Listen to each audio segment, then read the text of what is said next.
Como você falou, o capitão não está presente, né? Está trabalhando hoje, mas depois ele assiste a aula. Né? Depois ele pega lá no link e assiste. Muito bem, irmãos. Então, vamos dar início à nossa aula de hoje. Como eu falei a semana passada, nós vamos, tendo em vista esse começo da nossa disciplina, Teologia Bíblica, lembrando que a gente vai perdendo um pouco, tá? Tão somente citando Teologia Bíblica. Quando a gente se referir a ela, a gente vai falar sobre TB, que é um prefixozinho, um resumo da palavra Teologia Bíblica. A gente vai fazer TB juntamente com a nossa confissão de fé. Lembrando que, conforme tinha dito anteriormente, os irmãos se façam unidos, tanto do livro que foi repassado para vocês, do Gerhard Voss, sobre a teologia bíblica, e também tenho em mãos a Bíblia, né, a nossa Bíblia, a Palavra de Deus, e também a nossa confissão de fé. E aos que estão com a confissão de fé, seja ela impressa ou seja ela no dispositivo, vocês podem baixar ou no celular ou até mesmo pelo computador, a nossa confissão de fé de 1689.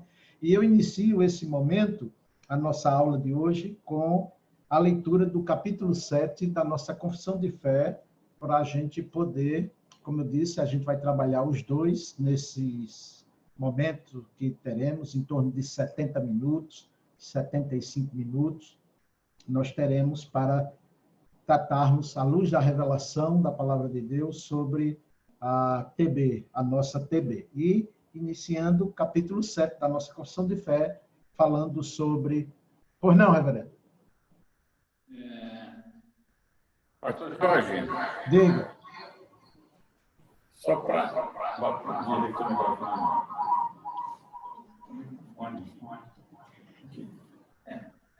Só para dizer aos irmãos... O senhor parece estar no espaço, falando feito aqueles astronautas. Agora deu certo, né? Está ouvindo agora, né? Sim. Só para dizer aos irmãos que a gente vai disponibilizar, hoje ainda eu coloco a confissão de fé lá no grupo, que é para quem não tem para acompanhar, mas que pode baixar também pelo Conf, né? Que é aquela florzinha lá que tem todas as confissões. Mas hoje ainda eu coloco no grupo, que eu acabei esquecendo hoje. Só para avisar isso. Pronto. E também você pode baixar lá pelo Google Play. Ou então, como o reverendo falou, a gente vai disponibilizar o PDF no nosso grupo, para os irmãos também acompanharem essa leitura, né, e as exposições. Então, repito, capítulo 7, sobre a temática, o Pacto de Deus. Eu vou ler e a gente passa depois às instruções. Capítulo 1, Pacto de Deus. A distância entre Deus e a criatura é tão grande que, embora as criaturas racionais lhe devam obediência por ser ele, Deus, o Criador, elas jamais poderiam alcançar o dom da vida, senão por alguma condescendência voluntária de Deus. E isto ele se agradou em expressar-se por meio de um pacto com o homem. Ponto 2. Tendo o homem trazido sobre si mesmo a maldição da lei, por causa de sua queda no pecado, o Senhor teve por bem estabelecer o pacto da graça. Neste pacto, Deus oferece gratuitamente a pecadores a vida e salvação, por meio de nosso Senhor Jesus Cristo, requerendo-lhes fé nele para que sejam salvos, e prometendo dar o Espírito Santo a todos os que estão destinados para a vida eterna, para lhes dar a vontade e a capacidade de crerem nele, isto é, na Trindade, Pai, Filho e Espírito Santo. Pois bem, tendo lido esse ponto 1, ponto 2 da nossa confissão de fé, no capítulo 7, sobre a temática Pacto de Deus, conforme falei anteriormente, nenhuma revelação de Deus foi dada ou é dada ao homem, ou à humanidade, ou a qualquer criatura, que não tenha sido por meio de um pacto. Deus, por ser o soberano legislador de todas as coisas, e isso é muito importante que vocês entendam isso, para que vocês possam, de fato, aprenderem a fazer a boa interpretação das Sagradas Escrituras, coisa essa que, se vocês não tiverem em sua mente que toda essa revelação de Deus, ela é pactualista, ela foi pactualista, vocês dificilmente irão interpretar as Sagradas Escrituras conforme ela foi revelada pelo Espírito Santo. Então, Deus, por ser o Criador de todas as coisas e o Supremo Legislador, ele, em hipótese alguma, segundo a revelação da Palavra de Deus, ele se revela, principalmente agora, conforme nós vamos estudar nesta noite, o conteúdo da primeira revelação especial e redentora de Deus, que não por meio de um pacto. Conforme eu disse, é muito importante vocês terem sempre em mente que toda essa revelação de Deus, através da sua palavra, com a sua palavra e pela sua palavra, através de um pacto. E isto está amplamente revelado nas Sagradas Escrituras. Só para vocês acompanharem, abram suas Bíblias, quem tiver com o texto, né, das Sagradas Escrituras em mãos, Hebreus capítulo 8. Livro aos Hebreus, capítulo 8, onde no Novo Testamento nós temos uma revelação muito ampla do autor aos Hebreus com relação a esta doutrina pactualista, né, da revelação de Deus. Hebreus, a partir do capítulo 8. Hebreus. Quer falar alguma coisa, irmã Lavinha? Eu ouvi sua voz aí.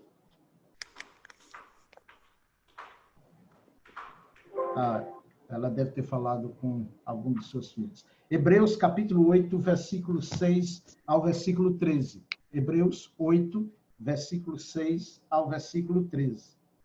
Eu vou ler e vocês acompanharão essa leitura aí com as suas Bíblias em mãos ou no dispositivo. Hebreus 8, 6 a 13. Agora, com efeito, obteve Jesus ministério tanto mais excelente, quanto é ele mediador de uma superior aliança.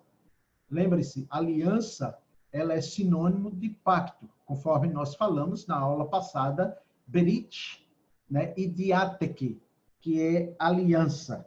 Nova aliança, e expliquei os termos e a terminologia, que hoje a gente não fala mais sobre Novo Testamento, Antigo Testamento, então somente mais Nova Aliança, Antiga Aliança. Pois bem, versículo 7 de Hebreus 8. Porque se aquela primeira aliança, se referindo à Antiga Aliança, tivesse sido sem efeito, de maneira alguma estaria sendo buscado lugar para uma segunda. E, de fato, repreendendo, o Espírito Santo diz: eis que vem dias, diz o Senhor, que firmarei nova aliança, novo pacto com a casa de Israel e com a casa de Judá. Não segundo a antiga aliança que fiz com seus pais, no dia que eu os tomei pela mão para os conduzir para fora da terra do Egito, pois eles não continuaram no meu pacto e não atentei para eles, diz o Senhor. Porque este é o pacto que firmarei com a casa de Israel depois daqueles dias, diz o Senhor. Nas suas mentes imprimirei as minhas leis, também sobre os seus corações inscreverei, e eu serei o seu Deus e eles me serão o meu povo. E não mais se ensinará jamais a cada um ao seu próximo, nem cada um ao seu irmão, dizendo: conhece o Senhor, porque todos me conhecerão, desde o menor deles até o maior, pois, para com as suas iniquidades, usarei de misericórdia, e dos seus pecados jamais me lembrarei. Quando assim, então, Deus diz nova aliança, ou novo pacto, torna antiquada, nula, o primeiro pacto. Ora, aquele que se torna antiquado, ou antigo, e envelhecido, é porque demonstra que já está para desaparecer. Eu teria outros textos, por exemplo, ainda em Hebreus, capítulo 9, do versículo 1 a 10, versículo 15 ao 28, 1 Pedro, capítulo 1, versículo 18 a 21, Apocalipse 13, 8, e outras passagens bíblicas, mas eu penso que nessa aula agora é necessário, tão somente, essa exposição do autor aos Hebreus, aqui no capítulo 8, mostrando que seja na Antiga Aliança ou no Antigo Testamento, como também na Nova Aliança, no Novo Testamento, Deus sempre se revelou, ou no momento que ele se revelou, mesmo a Adão, se bem que, conforme eu falei na aula passada, não vamos começar em Adão, nós vamos começar, na verdade, com Moisés. A revelação pactual começa com Moisés, e assim nós vamos, né, à luz do pacto, da revelação do pacto, estudar, ver e aprender acerca da revelação de Deus através, conforme já provei nas Sagradas Escrituras, que Deus só se revela e só se manifesta através de pacto com o seu povo. E não só o seu povo, como também toda a humanidade. Eu vi que alguns irmãos e irmãs leram a passagem do livro que eu havia pedido a vocês para lerem. Muito embora que eu tenho esse livro da Teologia Bíblica do Gerhard Voss, tanto em livro, né, em folhas, impresso, quanto também em PDF. Só que o que aconteceu? O meu PDF, eu transformei ele em uma outra forma de leitura, que é o Djavus. E a qualidade dele é melhor. Quando eu citei a página 50 e alguma coisa, se eu não me engano, 53 a 60 e alguma coisa, eu fiz baseado nesse meu arquivo, não em PDF, mas em Djavus. Mas, na verdade, é 58 a 63. E eu espero que vocês tenham lido sobre isso. E, a partir de agora, vocês podem abrir os seus áudios para responder a pergunta. Vocês entenderam, pelo menos para aqueles que leram, né, o conteúdo da nossa aula hoje, o capítulo 4, sobre o conteúdo da primeira revelação especial redentora divina? Isso é uma pergunta que eu estou fazendo. Vocês podem, não só podem, mas deverão se manifestar. Vocês leram e entenderam? Ou têm entendido? Podem abrir os áudios e falarem.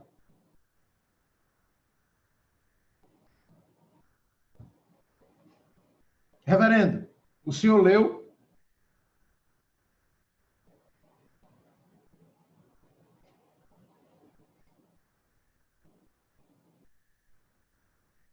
Ninguém vai se manifestar, não? Eu estou esperando aqui. Reverendo, eu não li, não. Não cheguei a ler, não. Quem leu foi o Vinícius, meu garoto aqui, né?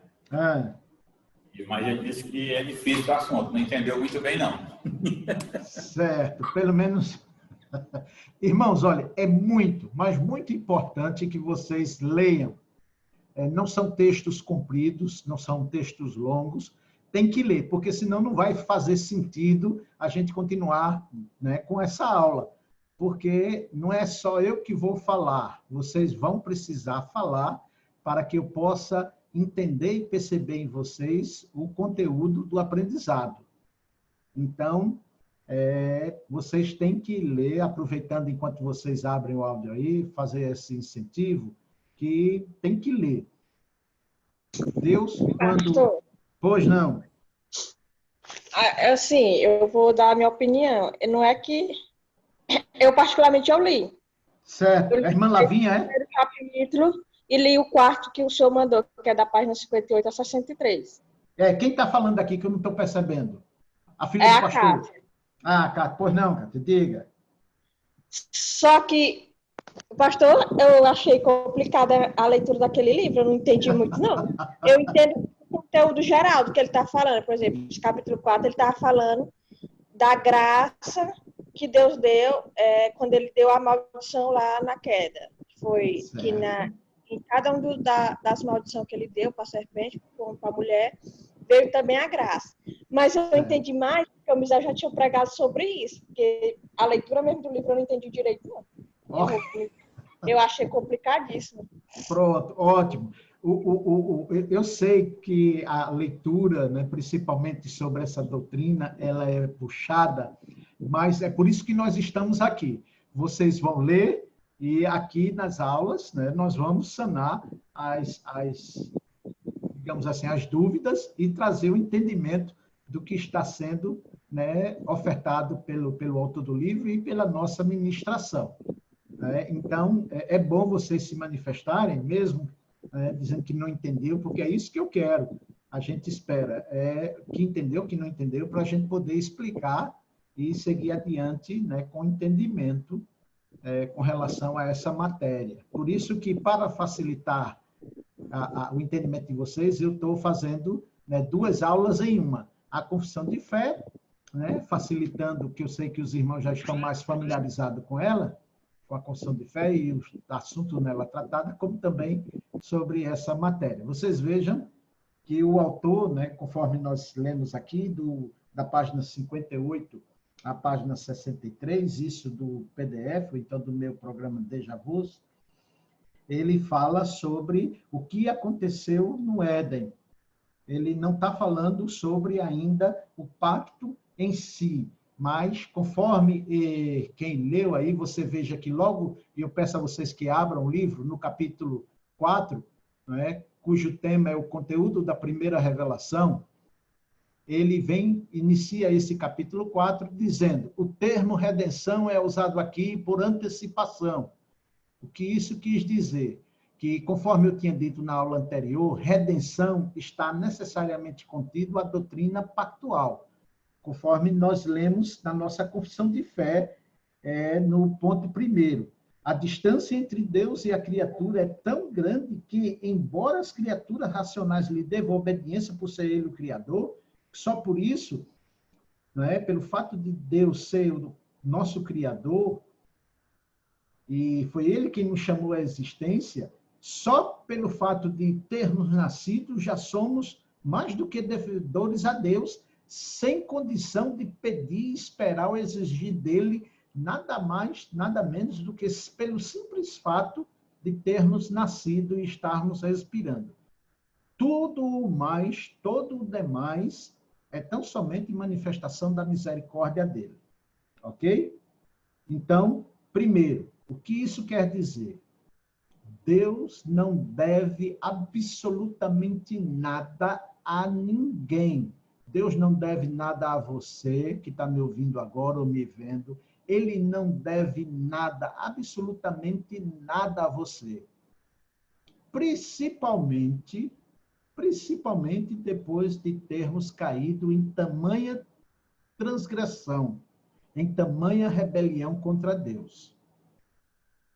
O pão, o ar que respiramos, a força, o fôlego da vida, a força para trabalhar, o ganho do nosso salário, dos nossos proventos, esposa, filhos, tudo, absolutamente tudo que você tem ou que você ainda vai ter, absolutamente tudo que você possa galgar, é tão somente uma manifestação das misericórdias de Deus sobre toda a sua criatura. Por isso que Jesus diz que o homem sem ele, sem Jesus, nada pode realizar. E o próprio Deus também diz isso, né? Que o homem não pode receber coisa alguma que do céu não lhe seja dado. Então, só pelo fato de termos nascido, já é uma atitude nossa o sermos agradecidos a Deus. E agora imaginem a gente querer continuar vivendo. Qual é o maior bem que o homem possui? Não é a vida? O maior bem que o homem possui é o fôlego da vida. Do que adianta ter riquezas e não ter saúde? Ou estar morto? De que adianta ter mulher bonita, filhos bonitos, graus de instruções, títulos, se você morrer? Então, o melhor dom que o homem pode ter e já recebeu é o dom da vida. Só que, por causa das transgressões, por causa da herança herdada por nós, né, do nosso ancestral, isto é, nosso primeiro pai, Adão e Eva, nós herdamos, pela consequência da desobediência dele, a morte, a maldição de Deus. Maldita é a terra, Adão, por tua causa. E quando a Bíblia fala em redenção, em salvação, ela está falando tão somente numa manifestação de condescendência, de bondade, de misericórdia da parte de Deus. Porque, na verdade, nós não merecemos vida. Daí essa maldição, viu, irmã? Essa maldição, logo aí o termo redenção, ela é falada aqui, conforme o próprio autor diz, de uma antecipação, porque nós vamos trabalhar ela a partir do momento que vamos falar sobre o pacto mosaico, né? Ou mosaico, quando a gente vai ver Deus realmente tratando o povo dele diferenciado das demais nações, das demais etnias. Então, o termo redenção é usado aqui em antecipação. Ele não vai ocorrer até tão somente o período mosaico. Depois desse primeiro parágrafo, no terceiro parágrafo, no meio do terceiro parágrafo do livro, você vai ver assim: tanto a justiça quanto a graça de Deus são dirigidas tão somente aos homens caídos. Contudo, ela é claramente apresentada na maneira como Deus busca e interroga o homem depois da queda. Em cada um dos seus aspectos recebe-se o sopro do Espírito, daquele que fez provisão para a demonstração final da sua graça. Então, está aí o autor nos mostrando a palavra que eu tinha falado anteriormente e de acordo com a nossa confissão de fé. O fato de continuarmos vivendo é uma manifestação da condescendência divina. E continuarmos em vida após a morte, isto já é mais do que uma condescendência da parte de Deus. É graça, é uma manifestação do amor de Deus por meio de Cristo sobre nós. E isso está muito claro. É essa a primeira parte da leitura que eu pedi para vocês fazerem do autor. É isso que ele está afirmando. Muito embora, na linguagem do autor, de fato, conforme eu já tinha dito desde o primeiro dia de aula, esse livro é para quem está fazendo um mestrado. Então, o nosso desafio, o desafio que me foi solicitado era pegar esse livro, essa linguagem e colocá-la de tal forma que até uma criança possa compreendê-la, evidentemente, depois das nossas explicações. Abram suas Bíblias em Romanos, por favor, capítulo 7. Romanos, capítulo 7. Epístola do apóstolo Paulo à igreja em Roma, capítulo 7.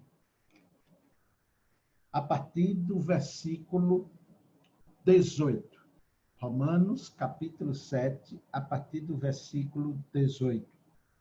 O autor diz assim: porque eu sei que em mim, isto é, na minha carne, não habita nenhum bem, pois o querer o bem está em mim, porém não a capacidade de realizá-lo, porque não faço o bem que prefiro, mas o mal que não quero, este é o que eu pratico. Todavia, se eu faço o que não quero, já não sou eu quem o faz, e sim o pecado que habita em mim. Então, querer o bem Então, ao querer fazer o bem, eu encontro a lei de que o mal reside em mim, ou mora em mim. Porque no tocante ao homem interior, eu tenho prazer na lei de Deus. Todavia, vejo nos meus membros, isto é, em meu corpo, outra lei que, guerreando contra a lei da minha mente, me faz prisioneiro da lei do pecado que está nos meus membros. Agora, 24. Ó infeliz homem que sou, quem me livrará do corpo desta morte? Graças, porém, a Deus por intermédio de Cristo Jesus, nosso Senhor. De maneira que eu de mim mesmo, com a mente, sou escravo da lei de Deus, mas segundo a carne da lei do pecado. E a gente sabe que, conforme o próprio Paulo vai falar um pouco mais adiante, o salário do pecado é a morte. E o dom gratuito de Deus é a vida eterna. Então, o homem, ele só continuará em vida por um ato da bondade, da misericórdia, da complacência de Deus. Então, irmã, é isto que o autor está aqui dissertando nesta primeira parte, nesse primeiro momento, sobre o conteúdo da primeira revelação especial redentora. É quando Deus, através de Cristo, muito embora não presente, mas ainda como sombra, ele prometia, ou prometeu à mulher, em Gênesis capítulo 3, que o descendente dela, isto é, o descendente de Eva, que Jesus viria do descendente de Eva para redimir aqueles a quem Deus haveria de salvar mediante a sua misericórdia e a sua bondade. Ok? Para isto, eu peço a vocês que no livro vejam que na página 60, o autor aqui ele fala de 3 maldições. Eu vou dar um tempo, enquanto vocês abrem aí o livro. Ele fala, na página 60, sobre 3 maldições.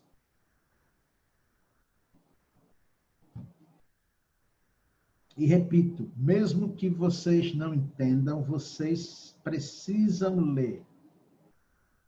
E como eu ia dizendo anteriormente, agora eu fecho o parênteses que abri lá atrás, Deus aprove a ele se revelar dessa forma especial através de quê? De livros, da composição de livros. E, ora, por que Deus, então, não somente falou aos pais, né, aos nossos patriarcas no passado, como ele falava, e continuou falando assim através de sonhos, de revelações, de profeta? Porque aprove a Deus que ele nos incentivasse a lermos livros.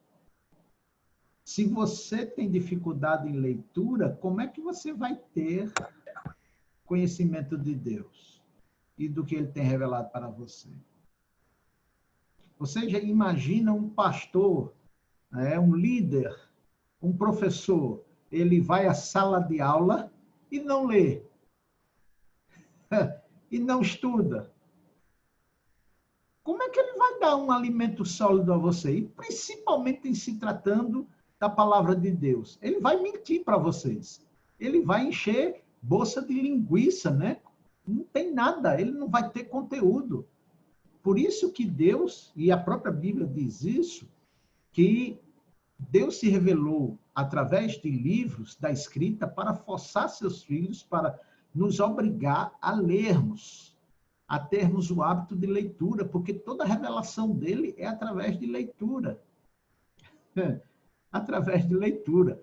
E enquanto vocês estão abrindo aí, chegando aí nas 3 maldições reveladas, né, trazida aqui pelo autor, Gerhard Voss, na página, conforme eu disse, no meu arquivo é na página 60. Eu me lembro quando eu estava no seminário e um colega, né, pastores lá, fazendo curso de...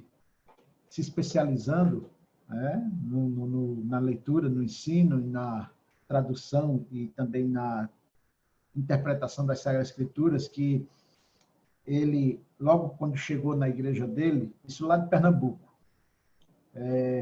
tinha um pastor na igreja dele, que tinha a igreja, né, de frente, é uma cidade pequena, lá em um distrito da grande cidade do Recife, e assim, perto da esquina, coisa entre o templo e a casa pastoral, coisa de 30 metros. E esse homem vinha pregar, né, fazer a pregação na igreja dele, né, no momento de culto, e olha, os irmãos já não estavam mais aguentando as pregações do pastor, né? O povo já estava assim, exaurido de paciência, né, da manifestação da paciência com as homilias do pastor, com a pregação do pastor. E um presbítero, né, juntamente com o diácono e esse irmão, que hoje ele é pastor de uma igreja presbiteriana lá na cidade do Recife, e esses três foram lá na casa pastoral um dia e perguntaram: pastor, me diga uma coisa, quanto tempo o senhor leva para preparar a sua mensagem, seu sermão, o tempo que você estuda, né, para se preparar para fazer o sermão? E o pastor não teve dúvida, né? Há uma só voz, há um só fôlego, disse: irmão, eu preparo o meu sermão, na hora que eu estou saindo de casa, eu abro minha Bíblia, né, faço uma oração poderosa, peço a Deus orientação, leio um versículo, e enquanto eu estou chegando na Bíblia, o Espírito está falando na minha mente o que eu vou falar. Pastor, e o senhor não lê não em casa essa coisa? Não, irmão, não. Eu trabalho, tenho minhas atividades, então a leitura que eu faço é tão somente saindo de casa para ir para a igreja. Para resumir, só para vocês terem ideia, esses irmãos resolveram fazer uma mudança, né, da casa pastoral. Colocaram ele do outro lado da cidade. Tiraram o pastor da casa pastoral e colocaram ele do outro lado da cidade, para ver se, pelo menos no caminho, ele tivesse uma condição melhor de se preparar e melhorar a sua homilia, né, as suas pregações. E assim tem sido, né, não só de pastores, mas de membros que não têm como hábito ler. E aí vocês imaginem como é que ele conhece Deus, como é que ele possa conhecer Deus, senão através da leitura. Porque toda a revelação de Deus, ela é bíblica. E, fecho parênteses, dando esse incentivo. Precisa aprender a ler, ok? Pois bem, qualquer irmão ou irmã, abra o seu áudio e me fale sobre essas 3 maldições, aqui pelo autor, né, o livro Teologia Bíblica, o TB, ele fala sobre que aspecto de 3 maldições Deus perpetrou na humanidade através de Adão e Eva, e como ele, através destas 3 maldições, Deus, né, quando eu falo ele, com E maiúsculo, com E maiúsculo, Deus interviu através dessas 3 maldições.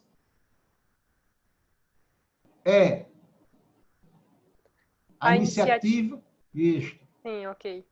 A iniciativa divina na obra de libertação. A ênfase está sobre o pronome. Deus diz: eu porei inimizade. Aqui não é primariamente um apelo ao homem, mas uma promessa divina. Pronto, dê uma pausa aqui, dê uma pausa aí, irmã. Okay. Vocês entenderam que a irmã acabou de ler. A iniciativa, lembre-se do nosso tema.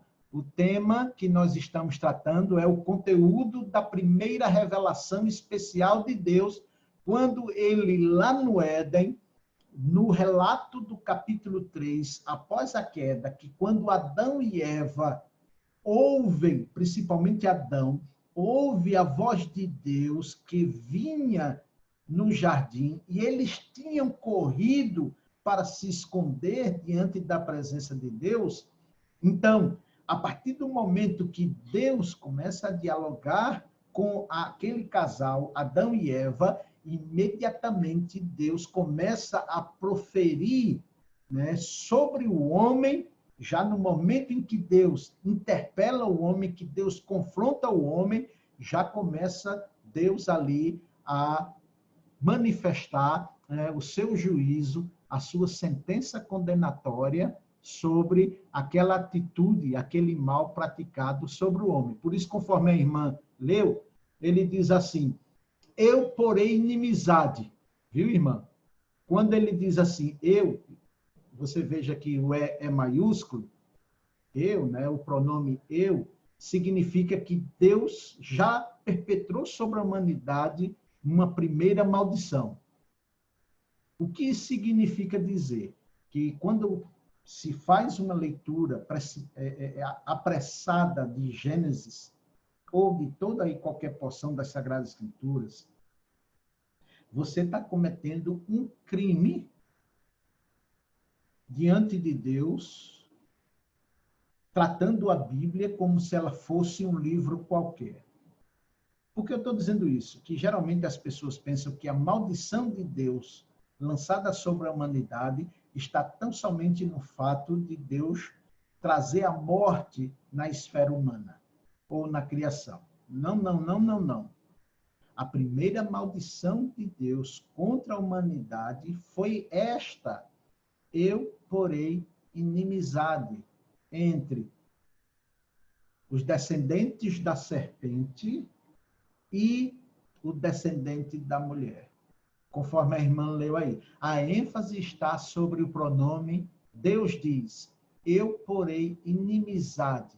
Aqui não é primeiramente um apelo ao homem, mas uma promessa divina. É o que a gente vai falar depois do continuar da leitura da irmã. Pode continuar, irmã. E qualquer dúvida, qualquer pessoa pode falar. Lembre-se, aqui não estamos no culto, né, do domingo à noite, no culto solene, onde só fala o pastor. Estamos numa sala virtual de aula. Então, qualquer um pode se manifestar, viu? Falar, me interromper, para poder vocês entenderem. Pode continuar, irmã, de onde você parou. Ok. Deus não está meramente instigando ou promovendo a inimizade. Ele está soberanamente a estabelecendo. Pronto. Mais uma vez, dê uma pausa. Você entendeu o que o autor está aqui a nos expor?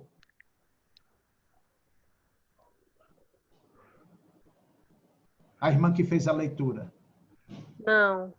Não. Então, deixa eu explicar. Quando Deus chega para Eva e diz, né, confronta ela e diz assim, eu porei inimizade. Esse texto está lá em Gênesis capítulo 3, certo? Certo. Quando Deus diz assim, eu colocarei inimizade entre... Vamos lá, abram suas Bíblias em Gênesis 3. Gênesis capítulo 3. Gênesis 3. Isto. É muito importante a gente entender isso, eu dar esse destaque para a gente poder prosseguir. Mas não tem como prosseguir senão isso. A partir do versículo 8, Gênesis 3, 8. Quando ouviram a voz do Senhor Deus, que andava no jardim pela viração do dia, esconderam-se da presença do Senhor Deus, o homem e sua mulher, por entre as árvores do jardim. E aqui vem toda a narrativa, conforme eu tinha falado a vocês. Agora vamos ao versículo 14 até o versículo 16. Gênesis 3, 14 a 16, ok? Então o Senhor Deus disse à serpente, visto que isto fizeste, maldita és entre todos os animais domésticos e o és entre todos os animais selváticos. Rastejarás sobre o teu ventre e comerás o pó todos os dias da tua vida. Agora, olha aí o aspecto em questão aqui do destaque do livro. Versículo 15. Eu porei inimizade entre ti e a mulher, entre a tua descendência e o teu descendente. Este te ferirá a cabeça e tu lhe ferirás o calcanhar. Só até aí. O que é que está acontecendo aqui?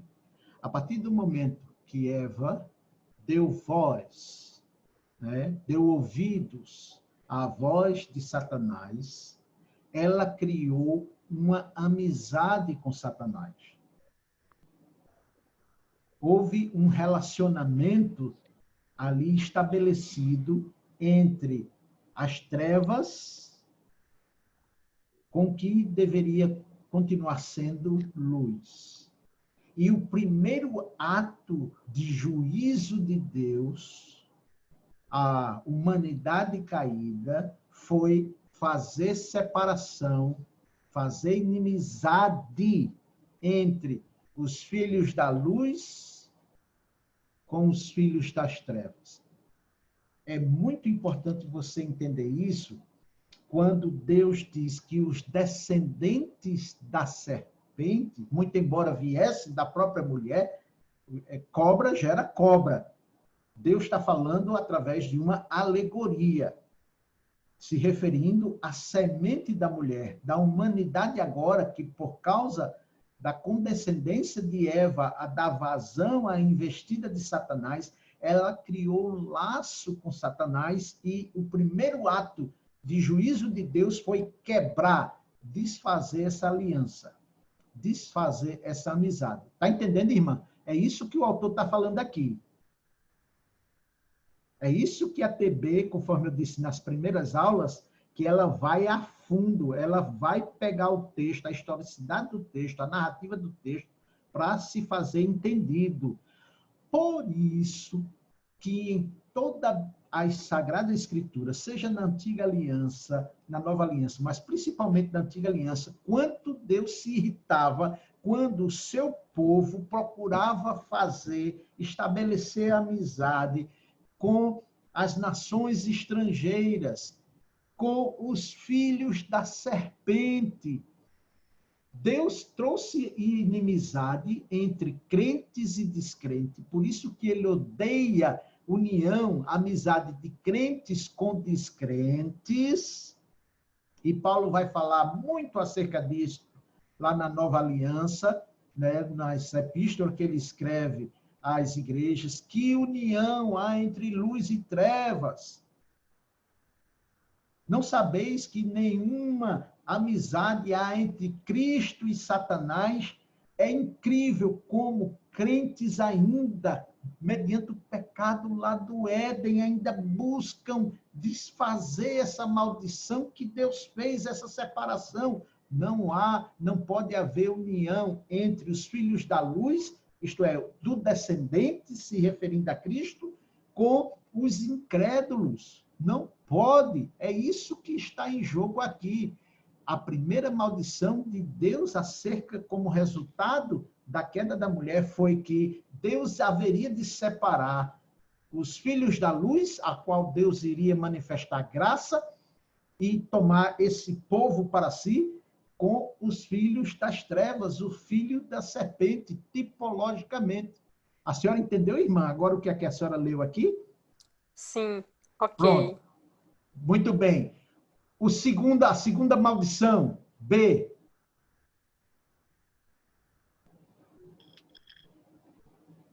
Pastor, Pois não, antes da irmã ler. Irmão Ezequias, isso, né? isso. Eu queria fazer uma pergunta relacionada a justamente o que o senhor falou. No Muito bem, caso, faça. é a mulher que está produzindo a semente da serpente também. Juntamente ela vai produzir a de Cristo e a da serpente. Mas é assim, se todo mundo nasceu de uma mesma maneira, é correto afirmar que até certo tempo a pessoa é da descendência da serpente, se torna descendência de Cristo? É exatamente isso, irmão. Vamos ver isso. Abram suas Bíblias lá em Efésios, capítulo 2. Exatamente isso, porém temporariamente. Viu? Olha o que é que Paulo fala aqui em Efésios, capítulo 2. O irmão pode ler? Irmão Ezequias, dá para ler? Efésios 2, do versículo 1 até o versículo 5. Efésios Ok. 2, do 1 a 5. Ele vos deu vida, estando vós mortos nos vossos delitos e pecado, nos quais andastes outrora, segundo o curso deste mundo, segundo o príncipe da potestade do ar, do espírito que agora atua nos filhos da desobediência, entre os quais também todos nós andamos outrora, segundo as inclinações de nossa carne, fazendo a vontade da carne e dos pensamentos. E éramos, por natureza, filhos da ira, como também os demais. Mas Deus, sendo rico em misericórdia, por causa do seu grande amor com que nos amou, e estando nós mortos em nossos delitos, nos deu vida juntamente com Cristo. Pela graça sois salvos. Pronto, irmão Ezequias, o senhor entendeu a colocação? O Perfeito. descendente da mulher, que também ela gera filhos para a luz, os crentes, né, remidos, alvos da manifestação da graça de Deus nas nossas vidas, na vida dele, mas também a mulher gera filhos para a serpente, ou filhos da serpente. É isso que torna o homem, né, debaixo da ira de Deus, da maldição. Almeida usou ira, mas no original, né, o grego, que Paulo escreveu a epístola aos Efésios, eles falavam grego, ele fala lá, filhos da maldição. E éramos, por natureza, filhos da maldição como os demais. E a maldição que Paulo fala, ou mesmo a ira que Paulo fala, ele tem falando, é exatamente sobre essa aqui. É a inimizade que Deus, né, colocou sobre os filhos da serpente. Entendeu, irmão Ezequias? E os demais irmãos, ficou claro? Muito claro, como água. Pois bem, por isso que Deus não quer, ele insiste, o Espírito Santo insiste, que nós não tenhamos, além do necessário, nenhuma comunhão com pessoas incrédulas, porque elas estão absolutamente debaixo da ira de Deus e são escravas, né, mensageiras de Satanás. Você já imaginou crente tomando conselhos com pessoas que estão debaixo da ira de Deus, são filhos da serpente, como acontece muito, já abrindo parênteses, só para fazer essa narrativa e dar ênfase a ela, irmão, por que você está tanto tempo na igreja e você é o primeiro a chegar e o primeiro a sair? A gente nunca vê você, o irmão, tal. Não, pastor, é porque eu tenho dificuldade de me interagir com os irmãos, essa coisa toda. Mas qual a sua dificuldade, irmão? Não, porque o povo vem, cada um aí, a gente só se vê uma vez na semana. Eu digo, mas o irmão tem dificuldade em fazer amigos? Não, pastor, eu tenho muitos amigos. Tem muitos amigos. E onde? Qual igreja? Não, pastor. Aí ele ri, né? Aí, não é da igreja, não. É do mundo mesmo. Vocês estão vendo, irmão? Mas, rapaz, como é? Você é filho da luz, você foi chamado para pertencer à família de Deus. Deus, na primeira maldição perpetrada após a queda do primeiro casal, ele fez essa separação e você se separa dos filhos da luz e tem comunhão, e mantém comunhão com os filhos das trevas? Que história é essa? Vocês estão entendendo, irmãos? Que confusão é essa? Pois bem, irmã. B, a segunda maldição. A essência dos atos. Libertação consiste no reverso da atitude assumida pelo homem em relação à serpente e a Deus, respectivamente. Ao pecar, o homem se posicionou ao lado da serpente e se colocou em oposição a Deus. Agora, a atitude em relação à serpente se torna a de hostilidade. Isso deve carregar uma mudança correspondente na atitude do homem em relação a Deus. Sendo Deus aquele que faz guerra contra Satanás, o homem, ao se juntar nessa luta, torna-se claramente o aliado de Deus. Estão vendo aí? Quando nós, de fato, nos separamos do mundo, não quer dizer que a gente vai cortar toda e qualquer relação ou relacionamento. Conforme Paulo diz, isso é impossível. Mas Deus, ele traz primeiro essa maldição, ele quebra esse vínculo de amizade. Deus se declara inimigo de Satanás, não é? Conforme a irmã leu uma boa leitura, viu, que você fez do texto, na parte B.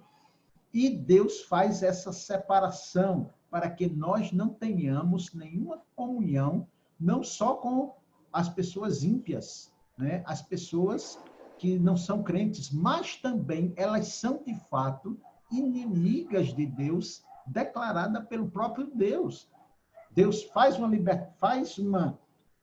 traz uma maldição. Nessa maldição, ele nos liberta dessa escravidão de Satanás e dessa libertação, ele exige que nós unamos força com ele contra as hordas demoníacas das trevas. É exatamente isso que o Senhor Jesus Cristo, na verdade, Paulo fala isso. Mas vamos ao Senhor Jesus Cristo. Por favor, abram suas Bíblias no Evangelho de João. Evangelho de João. Capítulo 8.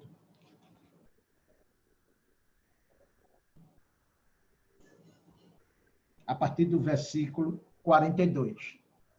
Evangelho de João, capítulo 8, a partir do versículo 42. Podem ler. Ou a irmã que fez a leitura pode ler também. Replicou-lhe Jesus. Amém. Pode ler, irmão. Pode ler, Elia. Se Deus fosse de fato vosso Pai, certamente me havieis de amar, porque eu vim de Deus e aqui estou. Pois não vim de mim mesmo, mas ele me enviou. Qual a razão por que não recompreendeis a minha linguagem? É porque sois incapazes de ouvir a minha palavra. Vós sois do diabo, que é o vosso pai, e quereis satisfazer-lhe os desejos. Ele foi homicida desde o princípio e jamais se firmou na verdade, porque nele não há verdade.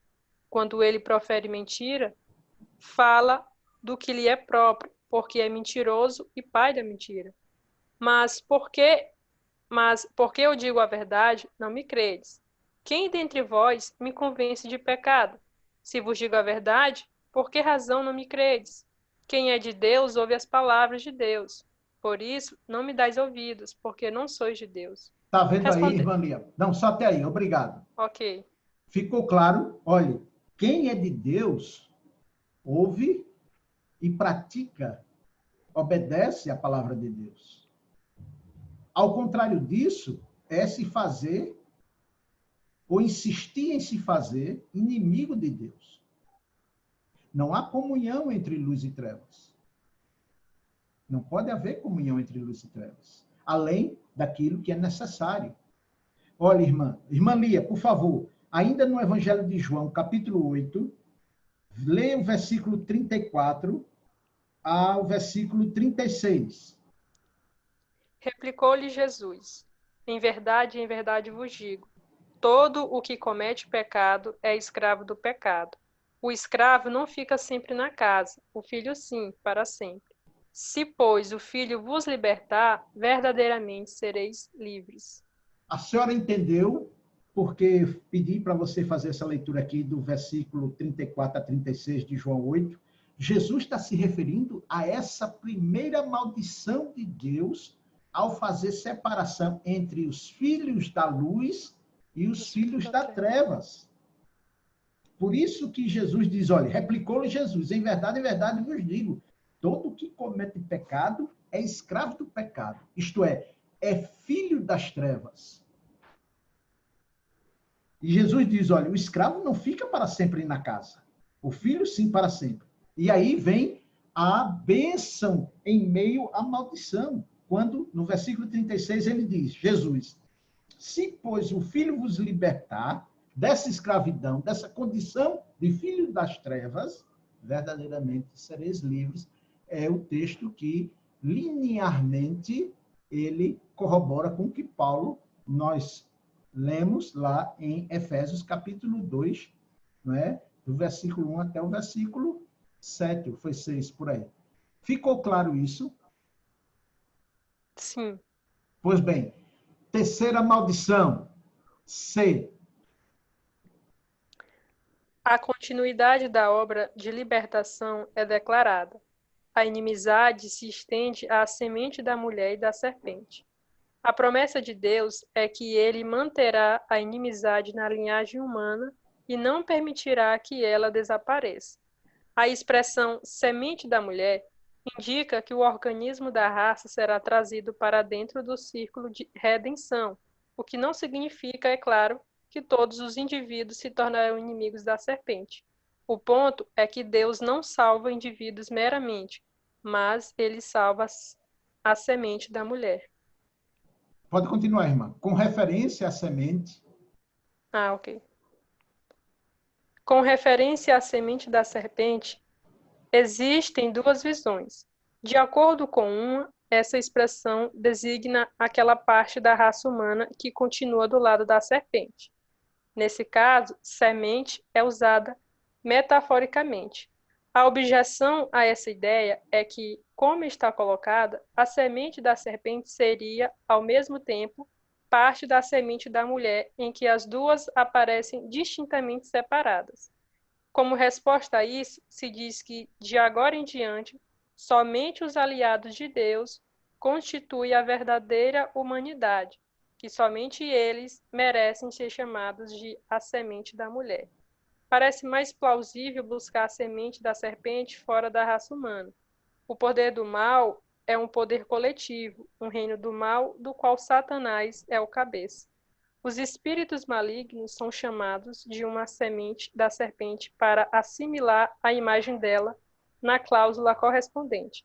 Ainda que eles não descendam de Satanás por meio da propagação física, derivam sua natureza dele. Pronto. Até aí, irmã. Obrigado. Vocês entenderam? Foi toda a nossa colocação anterior. Quando Deus diz filho da serpente, né, filho das trevas, Satanás não pode gerar filhos, mas a mulher, ela teria essa semente. Dessa semente, ela se dividiria entre filhos da serpente, filhos de Satanás, por isso que Jesus qualifica esses filhos como tendo o pai, o diabo, e o próprio Deus, da semente da mulher, dessa mesma semente que ela gera ou gerará para serem filhos de Deus. Filhos de Deus, filhos de Satanás. Esse é o resumo da leitura que a senhora fez aí, que é importantíssimo a gente entender isso. Essa primeira, já vou passar a palavra ao pastor. Como disse o autor aqui, como resposta a isso, se diz que, de agora em diante, somente os aliados de Deus constituem a verdadeira humanidade. E isso não é novo, isso é antigo. Viu, irmãos? É muito importante você entender esse destaque aqui. Eu já passo a palavra ao pastor, viu? Não esqueço, não. É só para eu fechar aqui a ideia do raciocínio. Esse mundo, Deus fez, chamou ele à existência para o Filho dele, Jesus Cristo, e ele, como homem, juntamente com seu povo. Aqui é nossa casa, aqui é nosso lar. Esse mundo pertencerá aos filhos legítimos de Deus. Os filhos das trevas que estão nesse mundo, conforme o autor diz aqui, que os verdadeiros, os verdadeiros homens, a verdadeira humanidade são aqueles que foram chamados como alvo da bondade e da misericórdia de Deus. Por isso que os ímpios, irmãos, aqui neste mundo, o que é que eles fazem?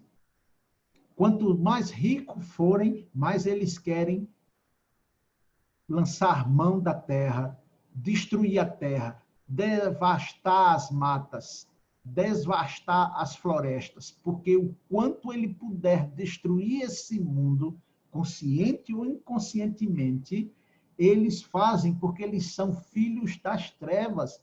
Eles não são e não podem ser chamados da humanidade criada por Deus.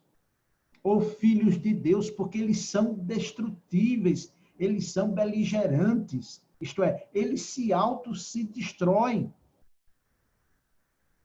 Por isso, da promessa de Deus, que ele vai tirar desse mundo todos os filhos da serpente.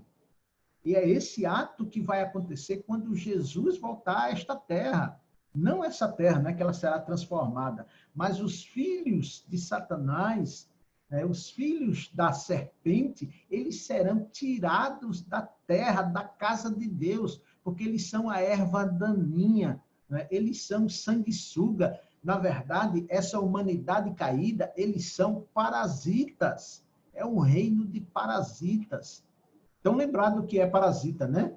É aquele bichinho que se gruda na sua pele e ele suga todo o seu sangue. Ele só vai largar no momento que ele fincar suas presas em você, depois que ele sugar todo o seu sangue. É um reino parasita.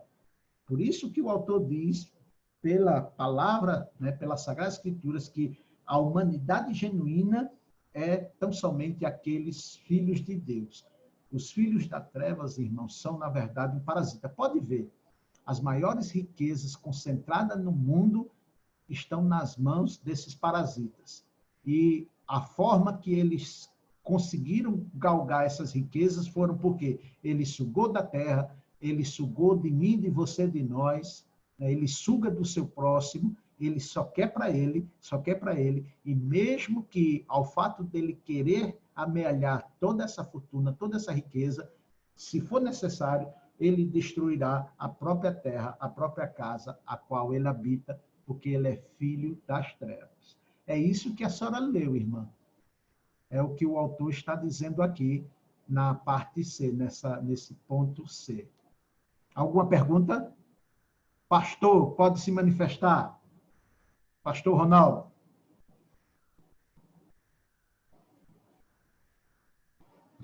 Aqui. Na verdade, você já até respondeu aí no seu comentário, né? Ok. Mas há uma coisa interessante, como o senhor disse aí, disse até que é pecado, que é um desrespeito, a gente passar as leituras bíblicas correndo, né? Mas essa palavra é muito forte, eu porém inimizade. E o que a gente vê hoje são os crentes querendo fazer amizade com aquilo que Deus diz que pôs inimizade. Eu não tinha atentado para isso. E há uma ideia de ecumenismo, tem gente que chama de os irmãos católicos, crentes que chamam os irmãos católicos. Pois eu queria saber do senhor se a pessoa se expressar chamando um ímpio de irmão, espiritualmente falando, se isso é pecado, que está errado já dá para entender. Então, outra coisa que a gente pode entender, a partir de Gênesis 3,15, e eu acho que nós temos que aceitar isso, entender isso, é que são duas descendências, não tem jeito. Isso. Tem uma turma que vai para o inferno e tem outra turma que vai habitar o novo céu e a nova terra. Me responda, pastor, por favor. É verdade, reverendo. São duas sementes, são dois povos advindo de uma só mulher. Por isso que as Sagradas Escrituras falam de Eva como sendo a mãe da humanidade. Eva, ela dá luz para, né? Ela traz do seu ventre filhos para a luz e também traz do seu descendente, né? Dos seus descendentes filhos para as trevas. E há uma separação, assim, já antes mesmo do nascimento. Viu? É muito importante, conforme o senhor disse aí, a gente se aperceber dessa realidade, dessa revelação especial de Deus, que é o tema da nossa aula hoje, o conteúdo da primeira revelação especial redentora, que Deus separa dessa humanidade caída um povo para si. Há dois povos, duas sementes. Uma nasce originalmente para a perdição, uma nasce debaixo da escravidão, gera para a escravidão. Outra, da mesma semente, da mesma mulher, da mesma mãe, gera para os filhos da luz. É essa mesma alegoria, viu, reverendo, que o apóstolo Paulo vai falar aqui em Gálatas. Por favor, abram suas Bíblias em Gálatas.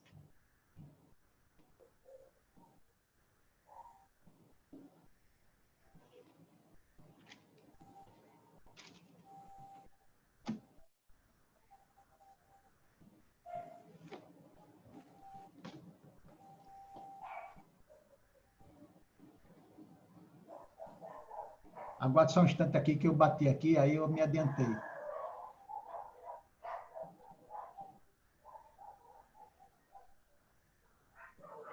Gálatas, capítulo 4. Reverendo, o senhor aqui, por favor, possa ler Gálatas, capítulo 4, versículos 21 em diante. Versículo 21 a 31. Gálatas, capítulo 4, versículo 21 a 31. Ok, leiamos. Dizei-me vós, os que quereis estar sob a lei. Acaso não ouvis a lei? Pois está escrito que Abraão teve 2 filhos, um da mulher escrava e outro da livre. Mas o da escrava nasceu segundo a carne, o da livre mediante a promessa. Estas coisas são alegóricas, porque estas mulheres são duas alianças. Uma, na verdade, se refere ao Monte Sinai, que gera para a escravidão. Esta é Agar. Ora, Agar é o Monte Sinai, na Arábia, e corresponde a Jerusalém atual, que está em escravidão com seus filhos.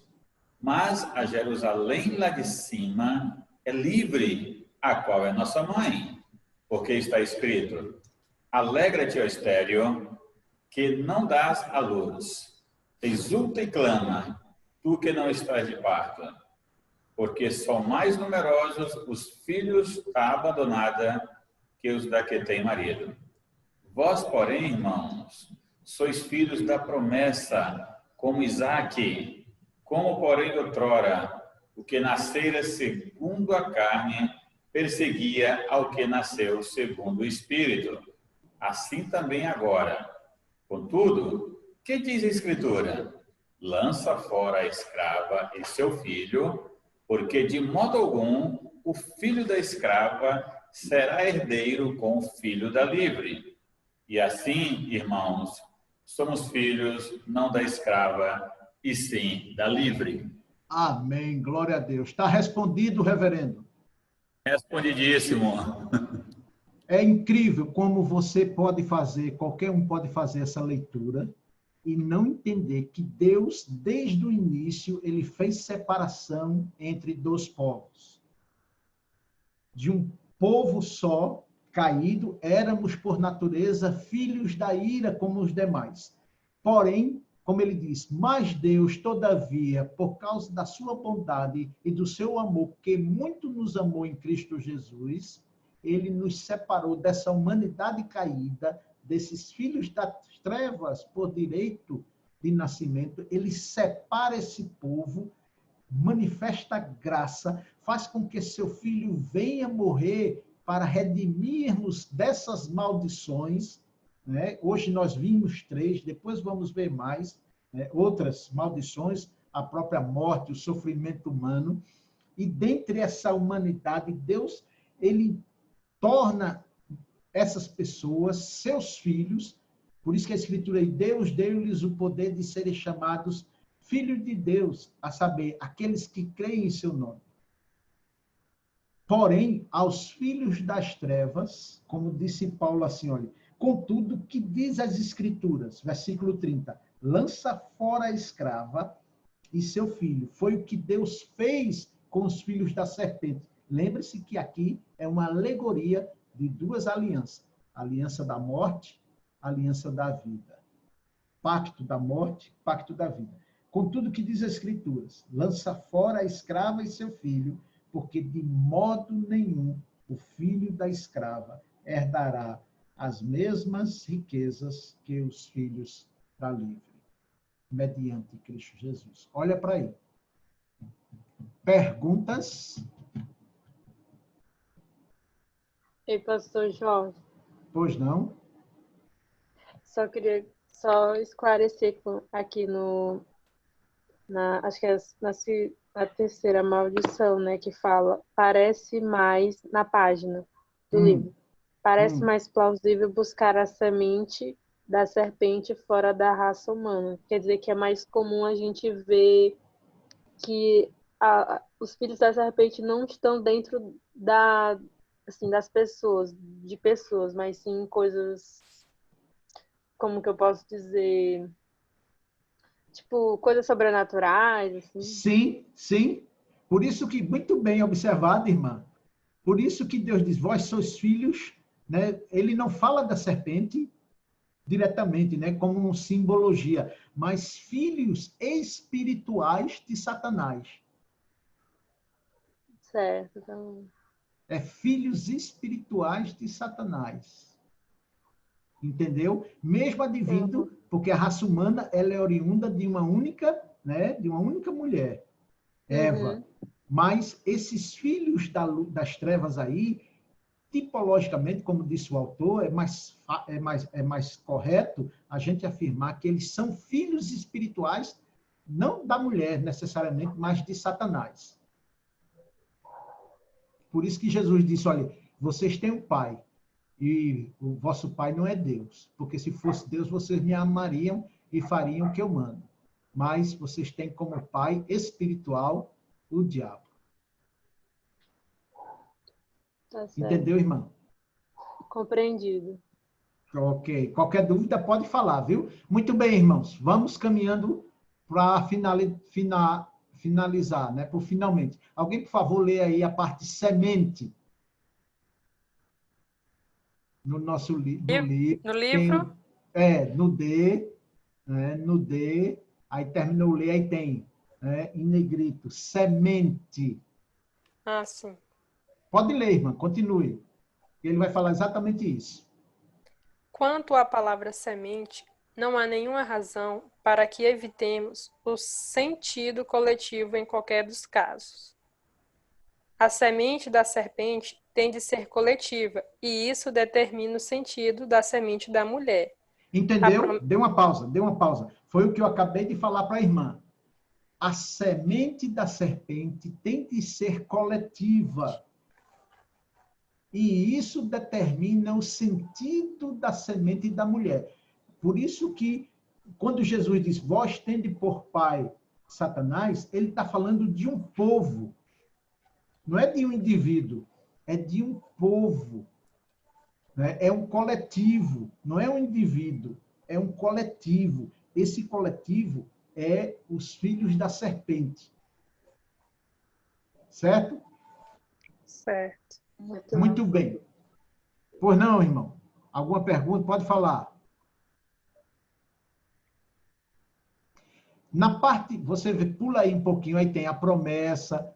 Na primeira parte da maldição, dá para você continuar aí, veja se você vê. Na primeira parte da maldição, as duas sementes, mais ou menos no meio desse texto aí.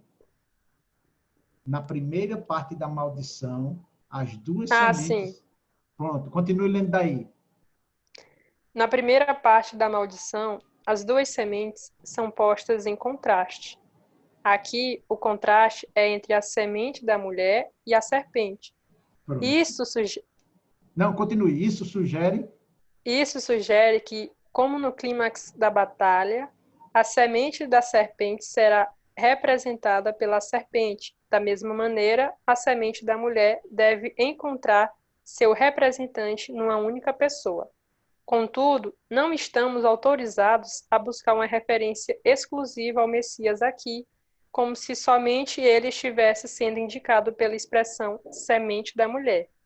A revelação do Antigo Testamento trata do conceito de um Messias pessoal de modo bem gradual. Era suficiente para o homem caído saber que, por meio do poder e graça divinos, Deus traria vitória contra a serpente do meio da raça humana. Pronto. Só um instante aí. O que é que o autor está dizendo aqui? Ele está dizendo o seguinte, que quando se faz uma leitura rápida, conforme ele diz assim, filho da serpente e filho da luz, a gente aplica na antiga aliança imediatamente a Cristo, é como ele disse, olha, é uma forçada de proposição. Porque, na verdade, Cristo vai, no final, ele vai aparecer. Não conforme na antiga aliança, que Cristo era uma sombra, não numa figura real, mas sombra. Continue, irmã, que ele vai dizer isso. A fé poderia descansar nisso.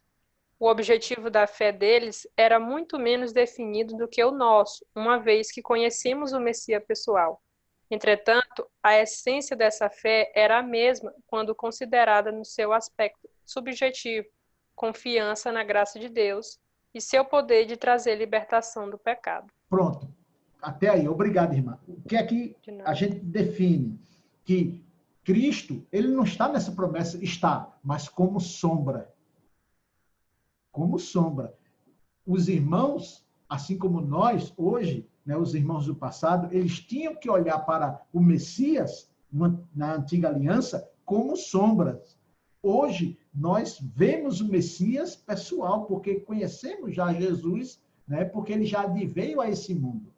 E aí, aonde se funde a antiga aliança, o antigo pacto, com o novo pacto.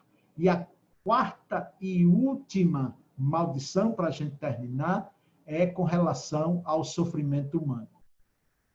Deus faz inimizade, ele separa um povo, a segunda maldição, ele lança uma maldição eterna sobre os filhos da serpente e, mesmo sobre os filhos da luz, por causa da consequência dos nossos pecados, ainda experimentamos o quê?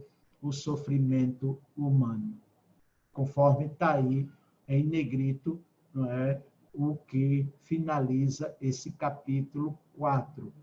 E para falar de sofrimento, para a gente ganhar tempo, e depois vocês podem ler, se assim o desejarem, eu peço que, por favor, alguém leia o Salmo 34.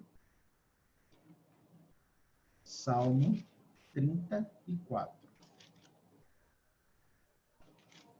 Versículo, Salmo 34, versículo 17 ao versículo 19. Pode ler, pastor? Pode, deve. Clamam os justos, e o Senhor os escuta, e os livra de todas as suas tribulações. Perto está o Senhor dos que têm o coração quebrantado, e salvos de espírito oprimido. Muitas são as aflições do justo, mas o Senhor de todas o livra. Pronto. Preserva-lhe. Só até aí, do 15 ao 17. Você está vendo aí, olha, muitas serão e são as aflições, o sofrimento humano. Porém, para os filhos, não da serpente, mas para os filhos da luz, para os amigos de Deus, aqueles que amam a Deus, ele fez, mesmo em meio a uma maldição, que o sofrimento é consequência dos atos maus de homens maus e de atos maus de homens bons. Quando eu falo homem, não entenda só o masculino, não, mas sim também o feminino, né? 2 graus aí de gênero. Mas Deus, mesmo em meio a essa imposição, quando Deus fala lá em Gênesis, do suor do teu rosto trabalharás, e tu plantarás, e a terra te dará erva daninha e sofrimento. Abrolhos, né? Sofrimento. Se você for olhar no Google, o significado de abrolhos é sofrimento, dor, angústia. Erva daninha. E tu vai trabalhar até morrer. Tu vai trabalhar até morrer. Porque da terra tu foste formado, e para a terra, para o pó, tu vai retornar a ele. Mas para os filhos da luz, Deus diz, olha, muitas são as aflições dos justos, mas o Senhor de todas elas o livra. Se temos tais e tais promessas, irmãos, olha, Deus está prometendo.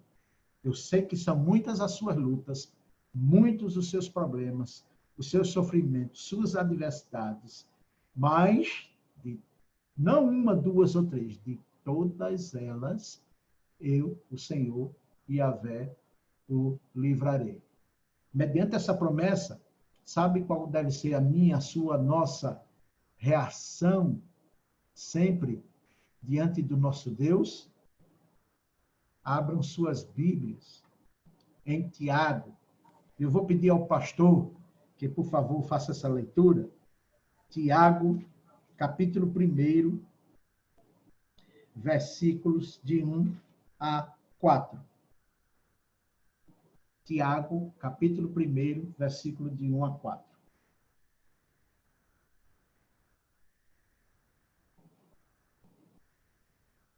Tiago, capítulo 1, versos de 1 a 4, ok? Isso, ok.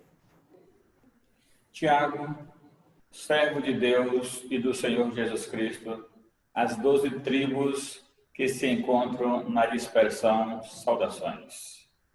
Meus irmãos, tende por motivo de toda alegria o passardes por várias provações, sabendo que a aprovação da vossa fé, uma vez confirmada, produz perseverança.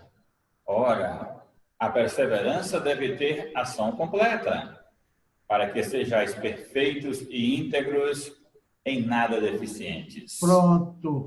Olha aí como as escrituras se harmonizam, se fecham. Se temos uma promessa de Deus na antiga aliança para os seus filhos, muitas serão as tribulações, as angústias, a dor, o sofrimento dos meus próprios filhos, como consequência dos seus pecados e de suas obras mais.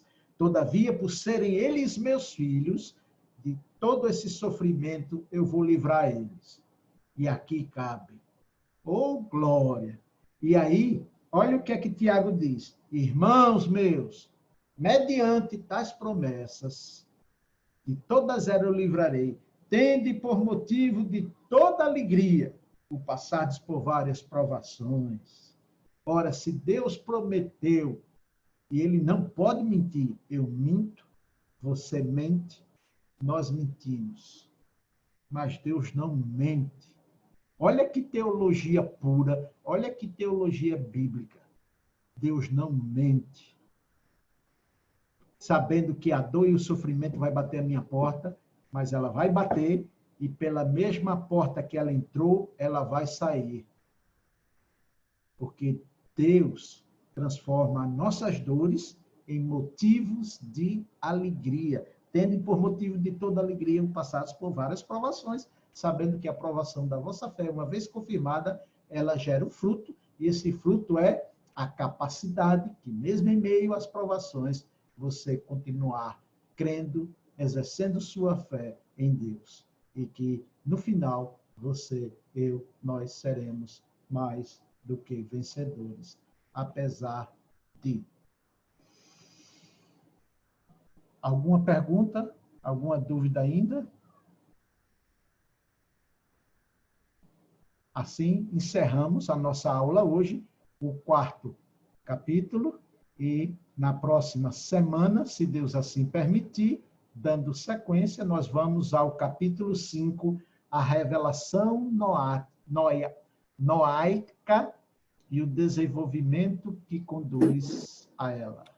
A revelação noaica e o desenvolvimento que conduz a ela. E aí a gente vai mergulhar aí no pacto, Deus, e você vai entender o que foi o dilúvio e todas essas coisas, porque Deus só salva Noé e faz perecer toda a humanidade, se o dilúvio foi universal ou tão somente local. Irmãos, hoje mais uma vez, vocês experimentaram o que é a boa teologia.